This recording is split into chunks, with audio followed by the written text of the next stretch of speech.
So from raising multi-million-dollar seed rounds from top VCs and angels to exits, including being acquired by a publicly traded digital content firm, hear from the women founders and C-suite execs who are helping to pioneer the future of tech business.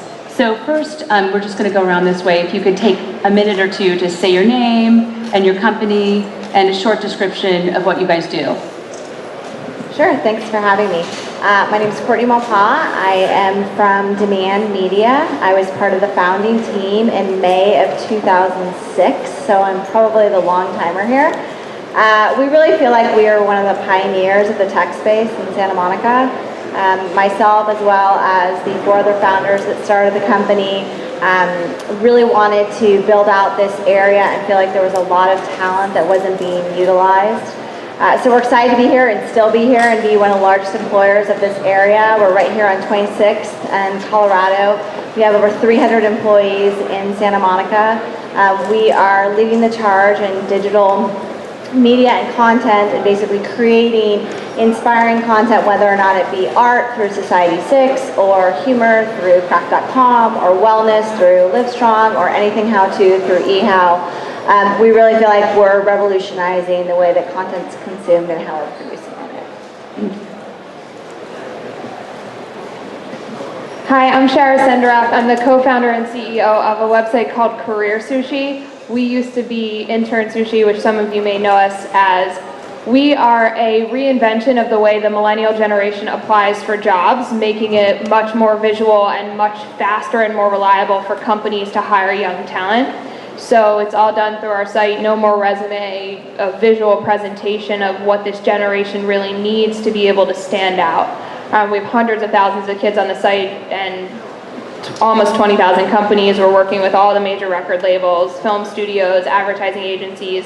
We're not focused on creative industries, but we've really been able to lead a charge in that manner and really place thousands and thousands of kids in opportunities that they would never have a chance to come across without a connection or a relative or friend that could have gotten them in the door. So we're trying to beat the hurdle of how hard it is for millennials who are graduating college or in college to land opportunities without knowing someone.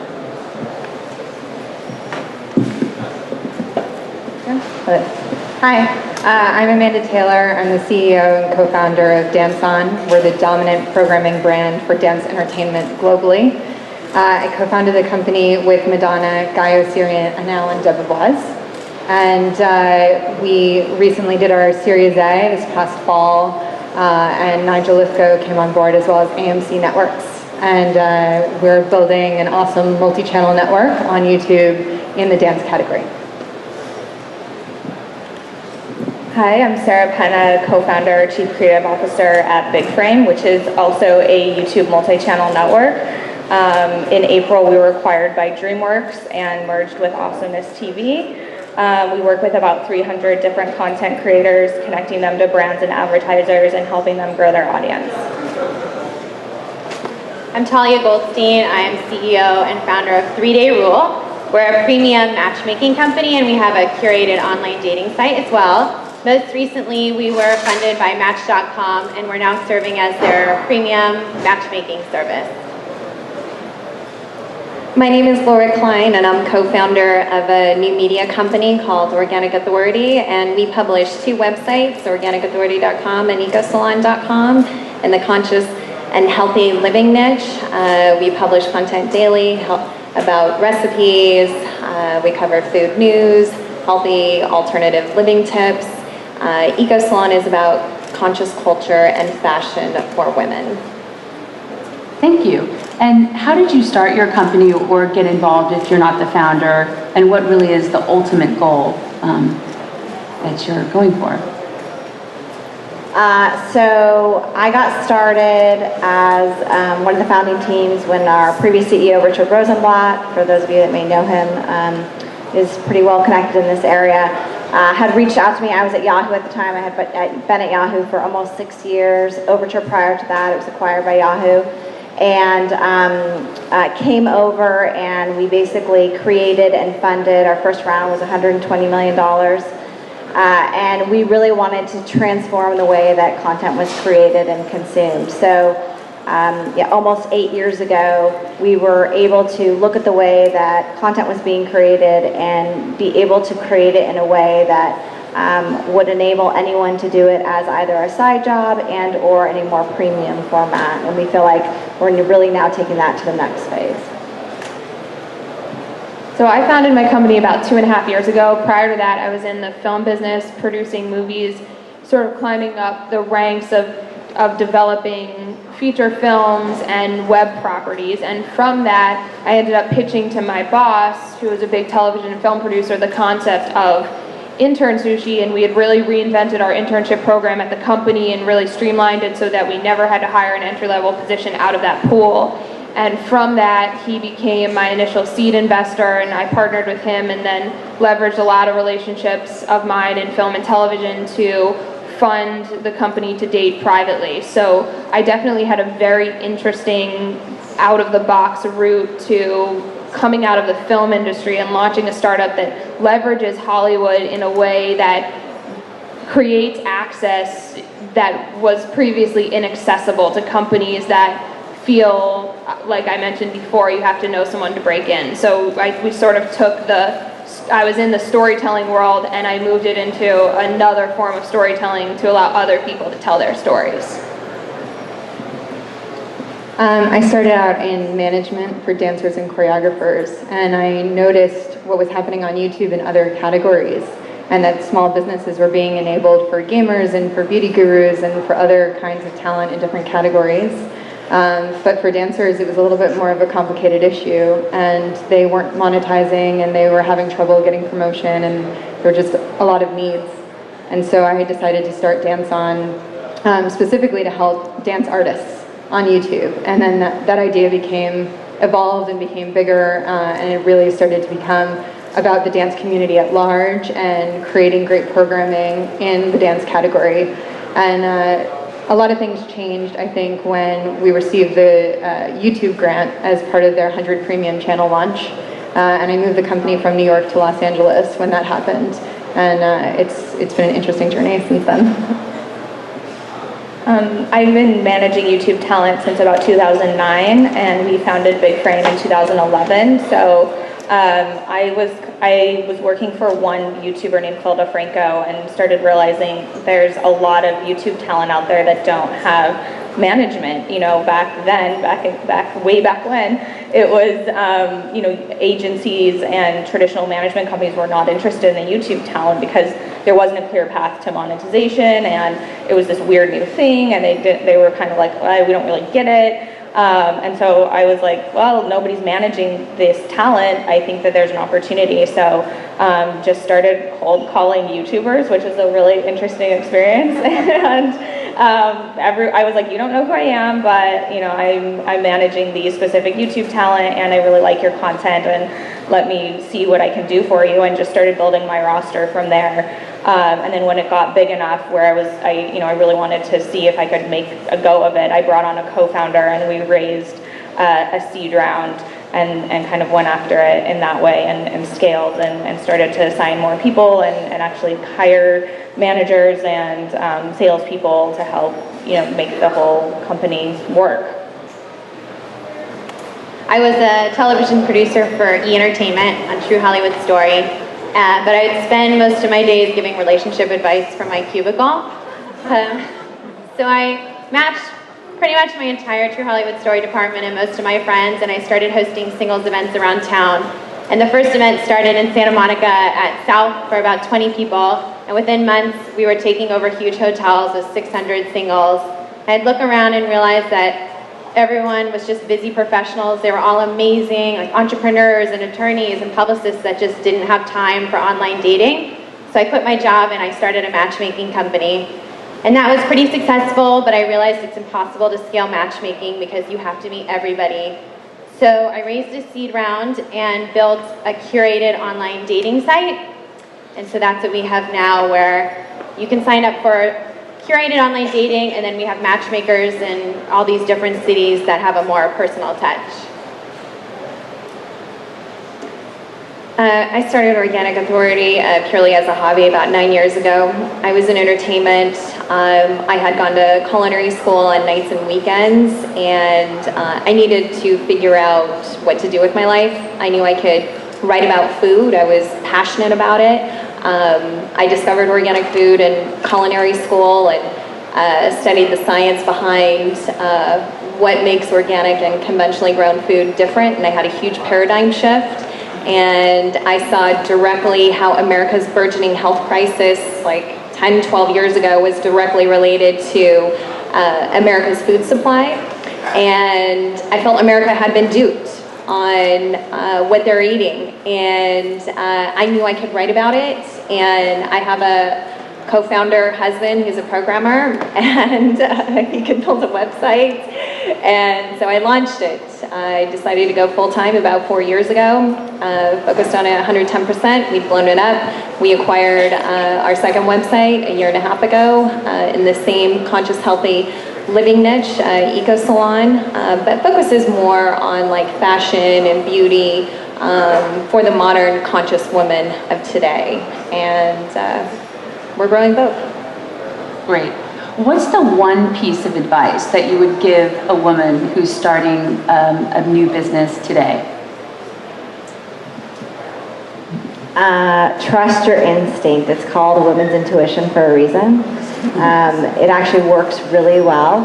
And every time you question it, it will probably end up being that you were right the first time because you questioned your intuition and it was actually right.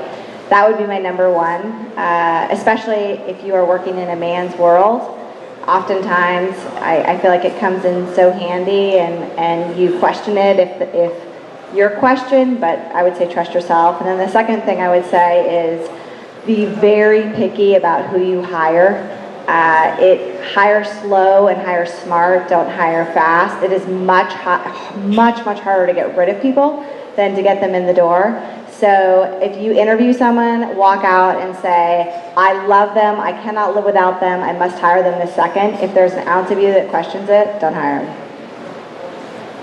I would say know everything you possibly can about your own business. And if you have any questions about what you're doing, figure it out before you have a conversation with anybody, because when it comes to women and navigating the men's world, the only thing that can beat you is just being unsure of something. So if you always have an answer, then you're never going to put yourself in a place where you could feel that vulnerability that sometimes women feel, or anyone could feel. But I think that there's the stereotype of women feeling more vulnerable, and you have to attack that, and that's just by understanding what you're doing. And for me, it was also building the smartest people at the top with me. I went in without really, I'm a co-founder, but my co-founder that I partnered with was more of an investor, and that became one of my biggest challenges because for the beginning run, I was really by myself. And so that's,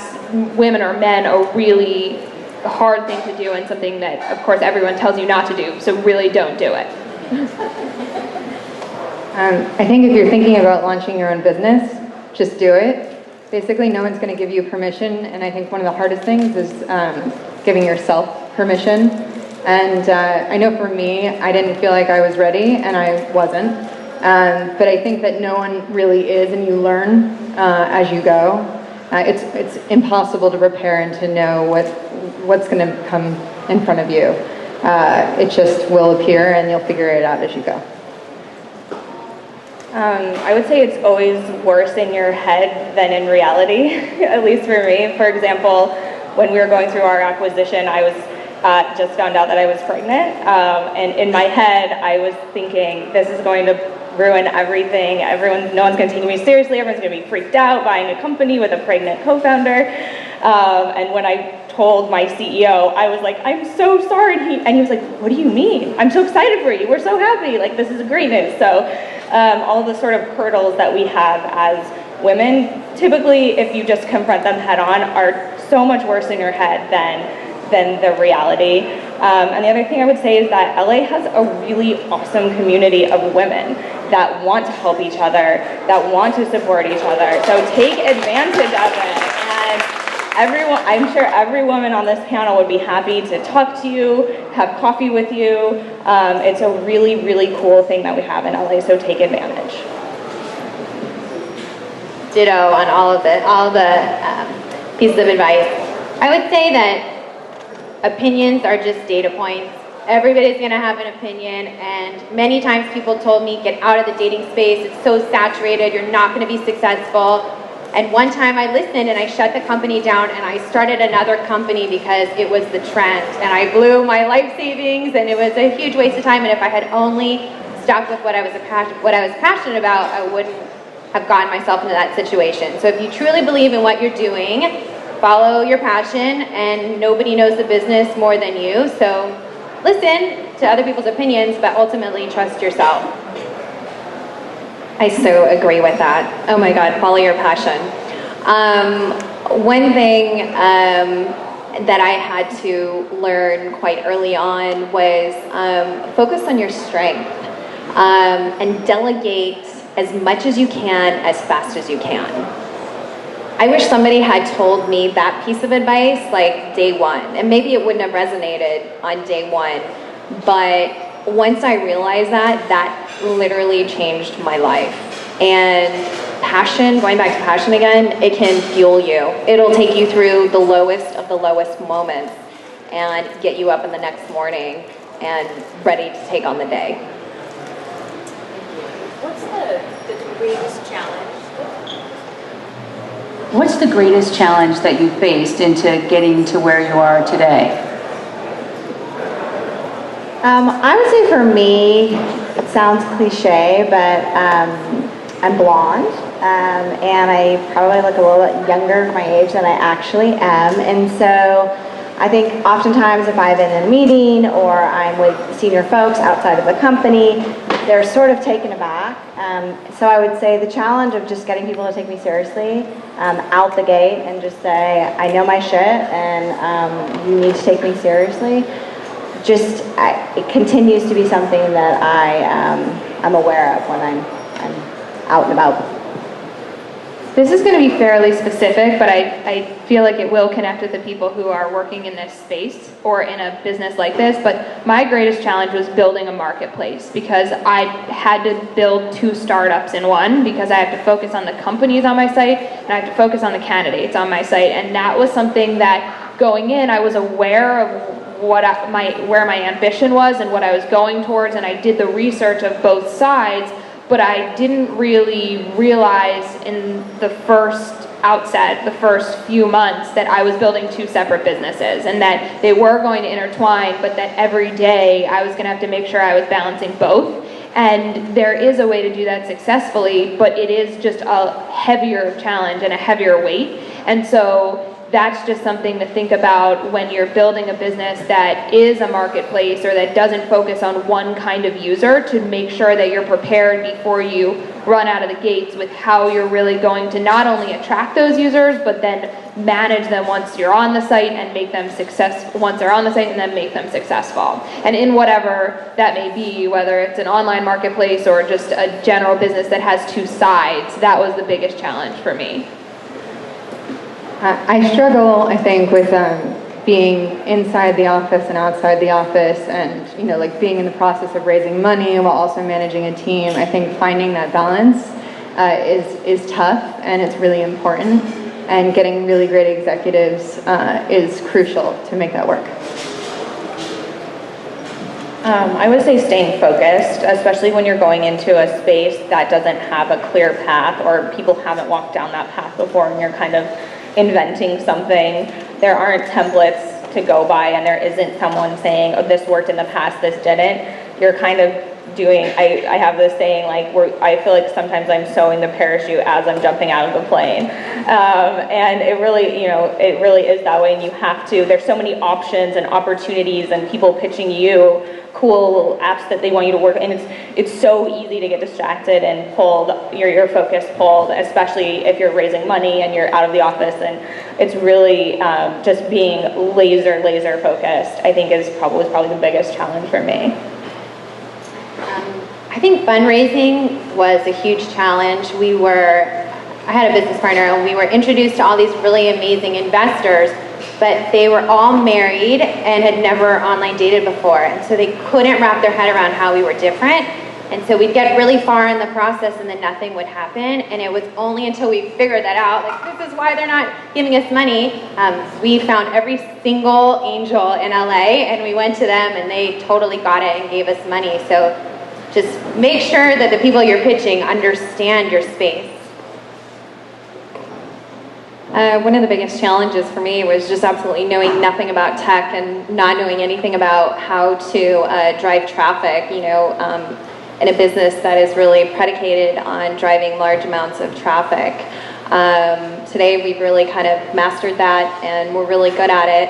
And another challenge is also, proving to people that you can build a socially conscious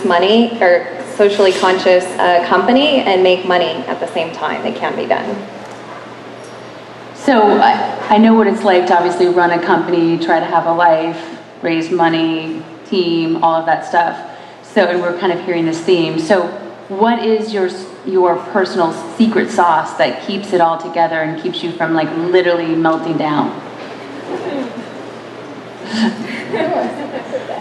Organization. Lots of lists. I think these ladies mentioned it, but focus. So being able to know that when you're doing any one thing, that's your entire focus. So when you're at work, you're doing work. If you're with your kids, you're with your kids. I have a great husband who picks up the slack when I can't. But I just think at the end of the day, it's really being truly organized and knowing where your priorities lie and getting done what needs to get done at that point. So I did a really bad job at this for the first year and a half of my company, to the point where I worked 20 hours a day. I was getting 4 hours of sleep. I was drinking coffee ridiculous amounts. I was running myself totally into the ground, which is what a lot of entrepreneurs do, because it's really hard to not do that when you're so focused on what you believe in.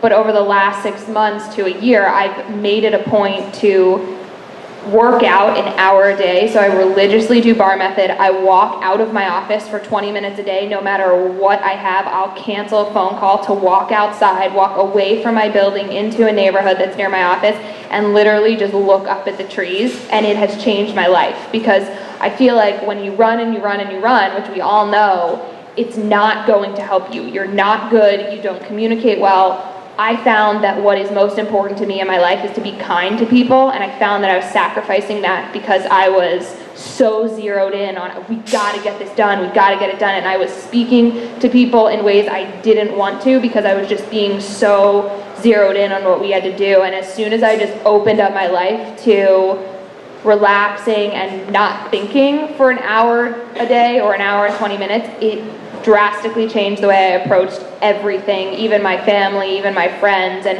allowed me to focus on what does really matter is the people that love us and the people we have relationships with, and not getting only tied up in work, because it doesn't help us do good work if we don't take a break. Yeah, I think that probably taking one day a week for yourself and really truly making sure that you make that a personal day is helpful. It's helped me a lot. If I work 7 days a week, I just feel like I'm not doing my job as well as I could, and I need that refresher. And I guess everybody's different, but that's personally what I have found the most helpful. And also, like, winding down at the end of the day, right? Like, it's 11 o'clock, shut the computer, shut it down, play Candy Crush, whatever. But yeah, that's most important to me. I mean, similar to everyone, I think it's just allowing yourself. I think there is a pressure. You read all these articles of like 7 successful things that successful people do, and they don't sleep, and you're like, what?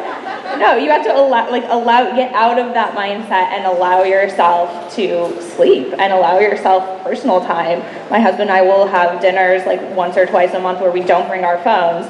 I know it sounds revolutionary, but it is so nice. And then there's no like, oh, let me just Google that. Oh, let me just quickly like take a picture of that or whatever. There's such that like instinct to go for your phone always. So it's nice to just allow yourself that time. And then also, I think that it's hard to delegate, especially at the beginning when you're hiring new people. Like my first talent manager that I hired, like I gave her nothing to do, and she was like, so when do you want me to like start doing things? You know, you hired me. I was like, oh yeah, okay.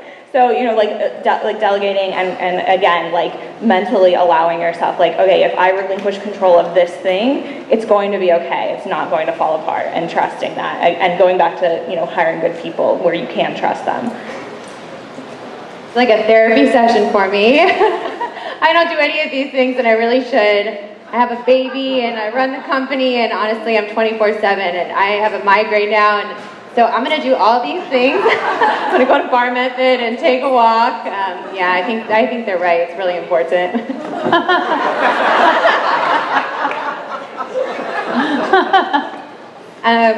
I've seen too many people over the years just get burned out and they let their business run them. And I think that's a fatal flaw for all the reasons everyone is talking about here. And so instead of letting your business run you, you need to run your business. You need to schedule an hour a day to do the bar method. Mine is going to yoga or walking my dogs, and I will actually move meetings, the same thing, because if I'm too mentally just strung out or whatever, I'm not up for it, boom, another day is going to be much better. And you also need to go on vacation. My husband and I go on vacation at minimum 2 times a year. You need to recharge your batteries. I feel like entrepreneurship is a marathon. It's not a sprint. And too many people today are on this constant wheel of sprint, sprint, sprint. Then they end up wondering why they have adrenal fatigue, they're exhausted, they can't get out of bed, and that's not a fun way to live, because then all of a sudden you have to make time for kind of healthcare crises. So. Thanks for sharing, you guys. Now I want to talk a little bit about fundraising in terms of what were the challenges that you had in the fundraising or having, and did you raise from VCs or angels? And then what additional challenges do you think you faced being a woman, knowing that like only 4% of females get backed and 4.2% of females are VCs and 19% of females are angel investors. So you're really talking about a challenging ecosystem. So mine was a little bit different because I was raising with men, so I even have that much more respect for all of you that did it by yourself. I do live in a man's world. When I was the only female founder in my entire board, there are no women. We did not hire another female executive until I was there probably 3 years. But when we started the company, we had some angel funding and then we had VC funding. And really, and I heard the end of the VC pitch, what it came down for the VCs was the management team. So how well were we able to convince them that their money was being well spent with a team that could attract the right talent and drive the business, and we were able to do that. So I'm sure the ladies' answers might be good. Let's see. Well, today my company is entirely men besides me, which is just a weird time. But it's been like that for about 3 months, and it has made, and over the last, I raised a few rounds through sort of super angels, and I think one of the biggest things I learned, which I always tell to other entrepreneurs, is that I went to the VCs a little too late, which doesn't mean that I won't find success, but I raised money privately through many, many rounds, and I think if had I gone to VCs a little bit earlier, they might have either validated or redirected some of the stuff I was doing to be able to put me on a different course early on. But one of the things that is interesting is I realized over the last couple months of pitching VCs that I never pitched a woman VC, and that yes, there is a small percentage of them, but they are out there, and making it a point to target them, because they will understand things that you're going through, or they might have a different form of empathy that you can connect to, or that they can connect with, and you will be able to just connect with them on a different level. And so that is now my mission, is going after those VCs, because I just think the dynamic in the room might be a little bit different, and even if it's a little different, that could really help you. So going after women, and when you hire women, make sure you hire women. And this is sort of another topic that I'm sure everyone has opinions on, is just working with women in general is very interesting and hard and can be positive, but it can also be very negative. And I had some experiences where I had a couple women who were older than me working for me, and they had some issues with that in their own mind. It wasn't directly that, but in retrospect, some of it might have been. And I think you have to look at that insecurity early on, because you want people that are on your team that are fighting for the same thing, because it doesn't matter how old we are. Everyone can bring things to the table that are different, and you want to find the people that don't care about that. So even in hiring women, it's a tricky thing, but make sure you look at their personalities too.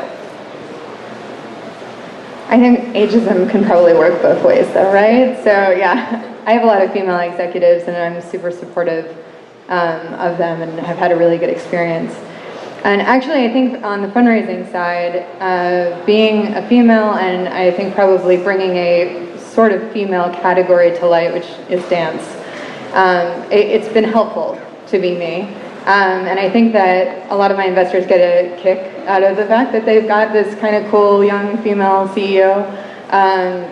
So, big props to Plus Capital and Launchpad LA and AMC Networks and Nigel and Alan Devoise, Guy O'Siri, because they get it and they think it's cool and they want to be supportive. I also have a male co-founder, so it was a little bit of a different dynamic. I don't necessarily know that, if it was just me in the room, how it would have been different, but I will say that my entire board was male. All of our VCs and angels were male.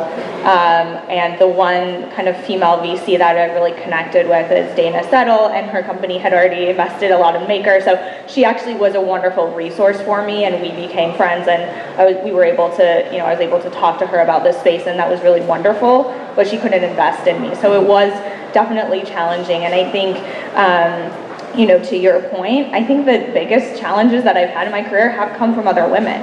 And I think that speaks to where, men are, sort of like, we're in this man's world and we want to compete with the men. But honestly, the hardest times that I have been with either female employees or other, women in this space. So I definitely think that the change is going to come from us. And I would love to see definitely more female VCs. I think that statistic is astounding and staggering and disturbing, and it does help when the dynamic in the room is something that they can understand. I mean, my anxiety around even just telling my board that I was pregnant, I think the dynamic would have been different if there was another woman there, at least. Maybe they don't necessarily have to have been a mom or gone through that experience, but just having to go and say that to a room full of men, a lot older men, by the way, it was really intimidating. So I definitely hope that we see that ratio start to change. Yeah, I guess I'll talk about that. Well, first, we are 12 people on my team and 10 are female. So we're very female heavy, and I really like working with women. But when I was fundraising, I was pregnant, and I called all my male advisors and I asked, is it still okay if I fundraise while pregnant? And I thought for sure they'd say, yeah, go for it. And they said no. And these are my advisors that I trust. I was so shocked, but they were just being honest that they did not feel it was a smart move. So I hid my pregnancy, and we fundraised a little bit later. In retrospect, I think I would have been fine, but it was just so interesting to see how honest people were about that subject. But on a lighter note, I love working with women. I think we'll end up with 30 women and 5 guys this year. Well, I think I'm the anomaly on this panel. We're completely self-funded. I have not gone out and raised money. That's not to say that we won't do it, because we do talk about it. But we just haven't done it yet. Most of my team actually, I would say 95% of my team, maybe more like 98% of my team is female. And it's just kind of how it worked out. I feel like with the women on my team, there's some really key players, and we're a virtual company, but when we have our meetings, our conference calls, it's really tight. And we work together as a team, and there's no ego playing, which I absolutely love, and it just feels really real and honest. Okay, I'm gonna do one more question, and then I'm gonna open it up to Q&A for the rest of the room. The last question is, where do you want your company to go, and what's the exit strategy? And that's obviously, we have an acquisition and an IPO, so curious to hear. Yeah, so we're public, which by the way isn't as cool as everyone thinks it is, so there is something to say about staying private. So, I think we're in a bit of a rebuilding phase for us right now. We've recently made some big acquisitions. We had recently acquired Society6. And so I'm really excited. We're about to go through a spin of our domain registrar business. So there's a lot of change going on in our business right now. And that lends itself to employees ensuring that, they feel like they know what's going on and what's going to be the next step. And I think for us, we don't have an exit strategy at all. It's to continue to build the best content for our users and the best apps for our users and the best art sites for our users to really be able to continue to grow the business and add value to our employees and our investors. For me, we're just in a massive scaling mode. So, everyone thinks about an exit, but what's been particularly interesting about the way we focused on scaling is we brought in some really big strategic partners very quickly, and I've started to see acquisition opportunities or future exit strategies with people that I would have never thought of before, and that also allowed me to just open different revenue streams and start to think about my company in a lot of different ways. So I think that just any advice around that, or what I've learned in the last few months, is just to keep your eyes open for what an acquisition is, because it might not have been what you thought it would be. And for me, I'm not sure yet what it is. We're scaling right now, but I'm definitely seeing opportunities that I couldn't have ever planned for because of the companies we've partnered with. I think the way people are consuming content is going to continue to evolve, and the opportunity is only going to get bigger and bigger and bigger. So I look at companies like Netflix, and I think we're going to see more companies like that. And so I think we're still a ways away, DanceOn, in terms of recognition and people understanding that you can see TV-like content that's online. But I think a lot of these companies are going to get there, and it's a really exciting space. Well, our acquisition is so new that we're still going through sort of the merger and all of those really fun details about how to combine two teams, which is a whole other conversation in and of itself, but has been really fun actually, and really exciting. So, for us, a lot of the big projects and the big vision that we had were kind of put on hold as we went through the process. So now is a time for our company where we're kind of reinvigorated, and we have, DreamWorks support to do these big projects and these initiatives and sort of more talent-focused stuff that we weren't really able to do for the last 6 or so months. So it's a really exciting phase for our company right now. So we're definitely in, I wouldn't say necessarily like a rebuilding phase, but in sort of a push on all of the things we weren't able to push on phase. Our ultimate goal is to be the most trusted matchmaking company in the US. And at the moment, well, actually June 25th, match users will start to see 3-day roll. They'll be invited to join our matchmaking company. So we're excited to see how that helps us grow. We're now in 4 cities, and the goal is to be in about 30 cities in the next couple years. We're really focused on scaling at this point, but in terms of an exit strategy, acquisition is always an opportunity. People have already talked to us about that, but we'll see where it goes. And I think, to your point, some of those opportunities reveal themselves in places that you would have never imagined. And so it's just, I think it's important to keep doing what you're doing and, do what you're good at, and something will emerge. Thank you. Okay, so we're going to take questions from the audience. Who has a question?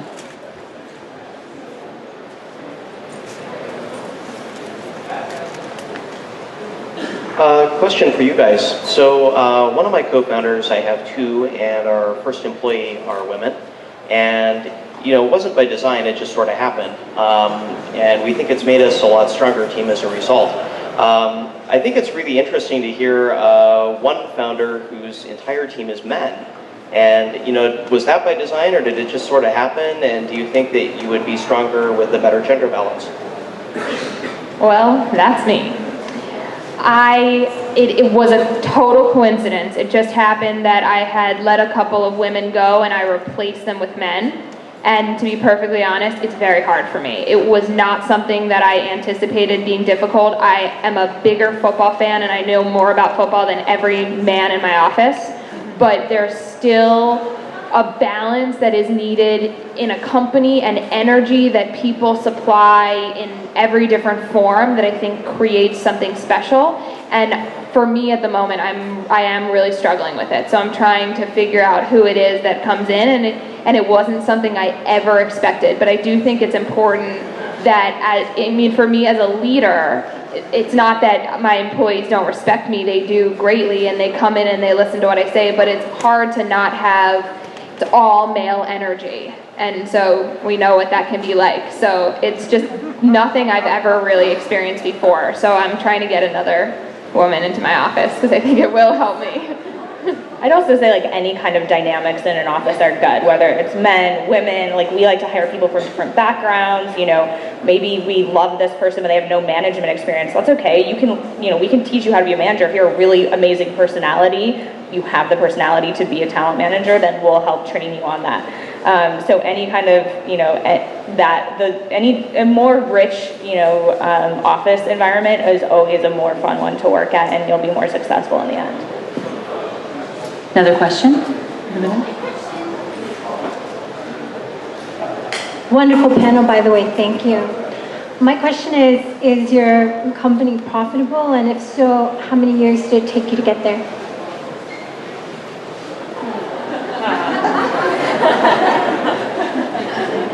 We are. It actually depends on how you think about it. From an EBITDA, I mean, we are a public company, so from an EBITDA standpoint, we are. I think it was probably 5 years in that we were, and a lot of it was through the creation of content. We were obviously, from an expense standpoint, we had a lot of expenses going through. But when we actually formed the company, it was through multiple acquisitions.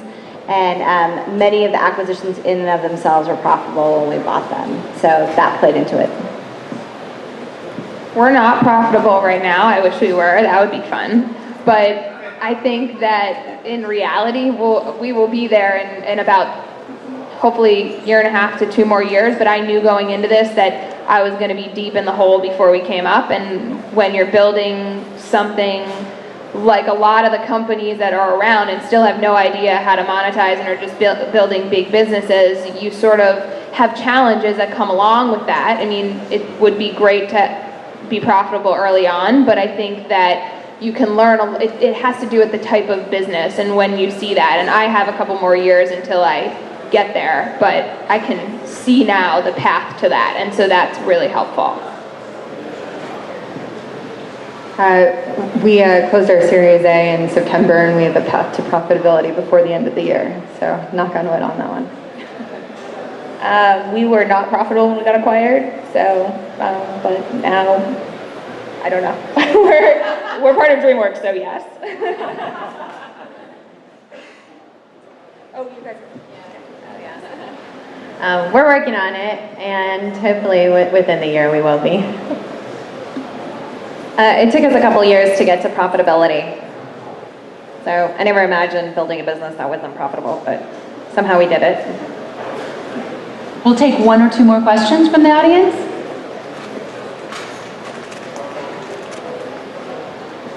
Hi, thanks. This question actually is more geared towards your perspective on women users when it comes to mobile products. What preconceptions or stereotypes about how women engage with mobile marketplaces have you learned, whether it's in terms of greater need for brand messages or trust, recognition?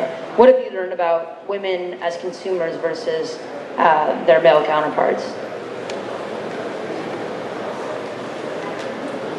For me, my site, as I mentioned before, is about a new way to build a resume, and we found that we haven't had any barrier to entry, male versus female, when it comes to acquiring a new user. We found that women spend more time building out their profiles, but I think that's because of an early ambition that is just followed a little bit more behind younger males, but it sort of balances itself out. So I think in an acquisition or acquiring of a single user, or even then maintaining a user on your site, for me there's been no difference. It's been a little bit of, I can see the data, but at the same time I don't find that one is more valuable in feedback to me versus the other. We have to appease everyone, so I haven't found anything too interesting other than time spent on site.